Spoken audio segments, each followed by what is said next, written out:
Okay, continuing on week 2, fear. So these stories that I share with you, obviously they're very personal, but I've asked you to dig deep. I've asked you to be transparent. I've asked you to look at your stuff, whether it's pretty or not. So I, of course, would not ask you to do something that I'm not willing to do along with you. This story that I'm going to share with you happened when I was a teenager. But I do want you to know that my father and I reconciled, that although he's passed away, he died 9 years ago, that I was there with him. I held his hand, and there was nothing but love and healing and forgiveness. And forgiveness is a third revelation. We're not there yet, but we will talk about even some of those things. But right now, we're talking about fear and our root cause and the things that help us develop a neural pathway that once it gets triggered will lead us always down that same pathway and that same thought pattern that we are going to break as we pull up that root, so we don't allow that thought pattern to continue to exist and to grow. So when I was young, my parents were married and divorced when I was a baby. And so I was raised by a single mother.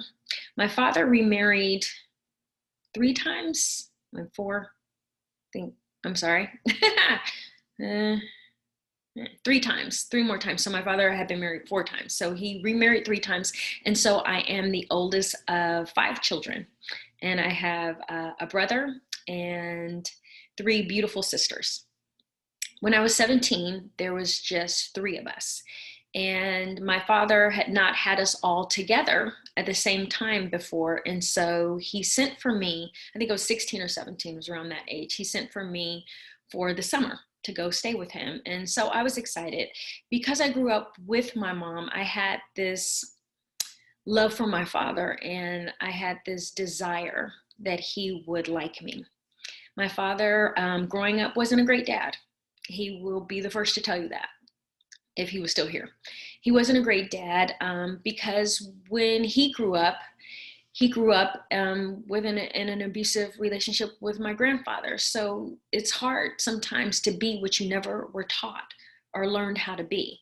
So he didn't grow up seeing a great dad. So he, in turn, when I was younger, was not a great dad. He was not emotionally available. He was not financially available. He really just kind of left. And so he was always in my life where I knew who my dad was, and there would be times that he would reach out, but those were few and far between. And my mother was the kind of mother, she's that strong woman, I can take care of it, I don't need your help, and who would work literally 2 and 3 jobs to make sure that I could do things like take gymnastics lessons and dance class, and which I did. And almost 5 to 7 days a week, I was always in somebody's dance class or gymnastics class. And that was because my mother was willing to work 2 and 3 jobs to make sure that I didn't miss out on anything. So anyway, this summer he sent for me, and he sent for my other sister. He had was with, at that time, his third wife. And so we came to stay with him for the summer. When I got there, I realized that part of the reason he sent for me was, yes, my dad wanted to see me and he wanted to get us together, but he was also at that time in an adulterous affair. And the person that he was in an adulterous affair with was 2 years older than me. And that was hard. That was hard to find that out and to see that. And so he sent for me in an effort to say that he was taking me out. He would tell his wife, oh, I'm going to take my nickname in my family, Shawnee. And he would say, oh, I'm going to take Shawnee out and we're going to do this, that, and the other. And so he'd take me out, but we would go out and to meet this woman that he was seeing. Now, at 16, 17, you have to understand that I wished or wanted my father to like me. He hadn't been around. I knew that my father liked me, I guess loved me, but I didn't feel that because he wasn't emotionally available and wasn't around. So I had this need to please him. And so even though he was doing this thing that an adult should not do around a child, I saw it, I wanted to appear cool, that I was okay with it. And then I wanted to go along because I wanted him to think that I was cool. Very ridiculous now that I think of it as an adult.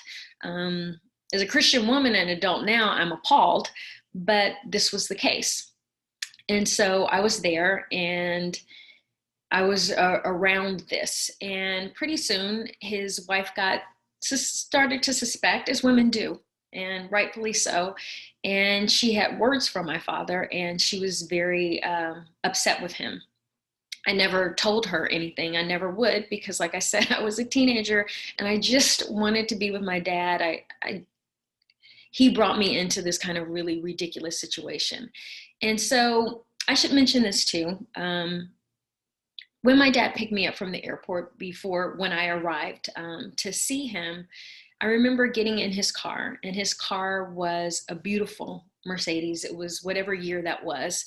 That's the Mercedes he had. My dad was a very handsome man. And when I say he dressed to the nines, he just was gorgeous. He had, I remember these gold and diamond cufflinks, and his car was big and pretty. And I remember getting in his car as he picked me up from the airport and sitting in the passenger seat and literally feeling like a peasant. And I shouldn't have felt that way, but I did, because there was so much. I was surrounded by his success and the accoutrements of his success, his big car, his beautiful suit, his dime, just everything. And all I could think of was, wow, my mother works 3 jobs so that I can go to gymnastics class.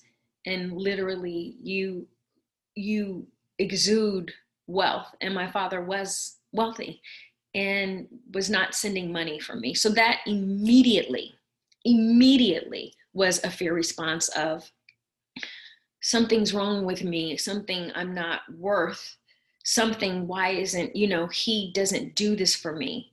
So we went to the mall, and I remember he wanted to buy a tie or some belts.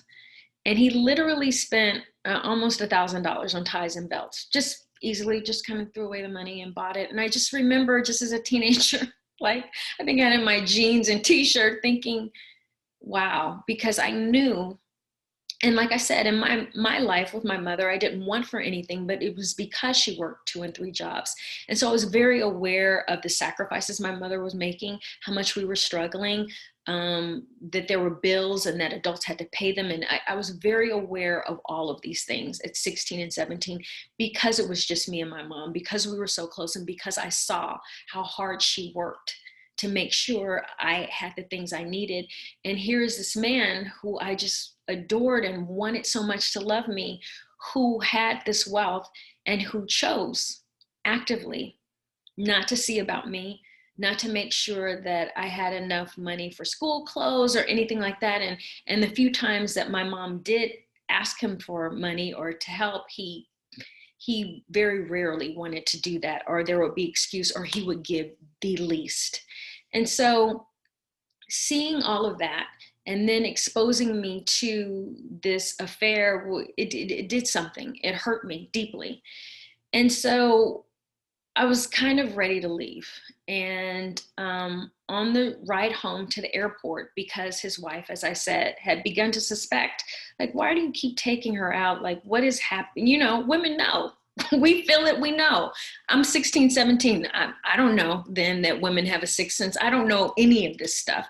I just know that I'm uncomfortable, that I'm sad, that this man has made me feel like I'm a pawn in this game. So it wasn't that you wanted to spend time with me. You wanted to use me so you could spend time with a girl who literally was 2.5, 3 years old. So he's dating a teenager and he's spending money on her. That was another thing. I was like, wow, all of it was too much. And it was sending a constant message to my child brain, because even though I was in my late teens, 16, 17, I was still a child, and I was still, processing things like a child. Now, the adult me would have words like, it wouldn't have went down that way. But the child me wanted to please this man and wanted him to find me to be someone of value, because prior to that, he hadn't shown me that I was. And on this trip, he was clearly showing me that I wasn't someone of value to him. Number one, because he exposed me to his adulterous affair, which I shouldn't have seen. And because he was spending money like water and knew that I was in a situation where my mother was working several jobs to make ends meet and didn't seem to care about any of that. Anyway, we're heading back to the airport from that trip. And he turned to me and he threatened me. He said that if I ever told his wife about anything that I had seen, that I think he said that he would hurt me, and that he would never allow anybody to come between him and his family. And I remember that part was the what? Because I'm your family. I remember that, thinking that, but I'm your family. I'm a part of you. How could, and then the other thing was, I would never, in my mind, my 17-year-old mind, my 16, 17-year-old mind, I would never betray you.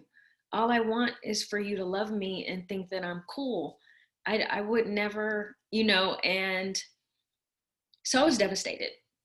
I was devastated. I remember shrinking in the car and just kind of being quiet. As an adult, as a healed adult, I go back to that memory sometimes and I let him have it. But just to, save that little girl who was so hurt and so devastated to have her father say those things, I made a vow when I got out of the car. I don't even think I said goodbye to him. I just kind of grabbed my bag, my suitcase. Back then, you could just walk into the airport. You didn't have to go through all of the things you have to go through now. And I remember making a vow that I would never go to his house again, that I would never do it. I did not know until years later that my other sister had the same experience. On that same trip, he gave her that same speech. And so later, years later, when we connected, she said, because it created something with me and my other siblings, there was a distance between us, and it created a lack of connection because he hurt us individually so much that we both kind of went our separate ways. Like, I have to get away from this pain. And so there was a lot of repercussions on that trip. I made a vow that I was never going to go back to his home. I found out years later that she made that same vow. I did go back to his home, but when I went back to his home, it was because he was sick and dying, and I was 41. So I literally, from when I was 16, 17, kept that vow and did not go back until I was 41. Now, he and I made up years after that, in my late 20s, when I began truly walking with the Lord and I wanted to forgive and get in a different place. He and I reconciled, and we were in a new place, but I still was like, yeah, I don't go back. At that time, even though I knew that I was never going to go to his house, and he had come out to California to see me, and we spent time together, and we were on in a better place, especially in my 30s. This happened, but I still didn't go to his home. I didn't understand then that I had a trauma response. I just knew that that was something that I was never going to do. Like I said, I did it when I was 41. We were in a completely different place, and I was able to be with him when he breathed his last breath, and I held his hand and I told him how much I loved him. And I was glad that we were in a new and a better place, that I could be there for my father. But still, that experience created a trauma response. And so what that summer with my father made me feel that I didn't have value by me seeing all of his money and how willingly he spent it on everything that wasn't me. It made me feel like I wasn't included, like that I was abandoned, when he told me he would never let anything break up his family. So he made a clear distinction between me and what his family was. And I did not know then that I created a neural pathway in my brain that said, when anything comes up that makes me feel this way, then I'm going to know that I don't have value, that I don't have worth, and I'm going to be abandoned, that they're going to go in that order. That was a neural pathway created over that summer with my father. I have since broken it, And sometimes if those thoughts come up, I completely immediately grab them and tell myself a new story. And that's what we're going to learn to do as you look and investigate what is your root cause. So I want to go over the downloadable that you have. So right now, it should be below because like I said, I'm going to be putting some interesting and extras for you, added extras for you below. And so right now we are going to go through the downloadable. This is very necessary. The next video coming up, make sure you watch all of it because I want you to understand what I want you to get out of this exercise. This is a downloadable. You will be completing this week as you source out the root of your fear response, okay? So we're at the R, we did the I, we identified. Now we're gonna get to that root. What is the root cause? What is the root incident? Did it happen when you were a child? Did it happen when you were an adult?